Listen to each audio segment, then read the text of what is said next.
compartir y disfrutar mantel con cientos de fiestas gastronómicas distribuidas a lo largo de estos 2 días, hoy en Santiago de Compostela. Y para todos nosotros, doy paso a la inauguración de don Alberto Núñez Feijóo. Muchas gracias. Estar moi cerca as poboacións dos sitios onde se producen boa parte dos recursos. Porque, ademais da alimentación, tamén aquí se acaba de dicir, pois detrás da dieta atlántica hai diferencia entre as bases científicas e esta conexión cos sectores productivos moi satisfeitos. Así que, dende a Universidade, acaba de referencia de coñecemento para que pudese ser aproveitado polos nosos sectores productivos.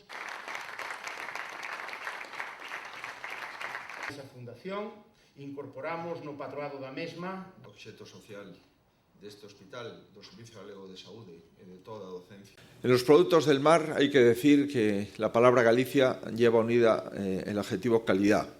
Y Galicia Calidade es sin duda una de las marcas, probablemente, hemos hecho la auditoría, la marca más conocida de Galicia en el exterior desde el punto de vista de producción. Y es una marca que vamos a cuidar, es una marca que estamos invirtiendo en ella y espero que en las próximas semanas podamos avanzar propuestas para relanzar una marca de extraordinaria importancia.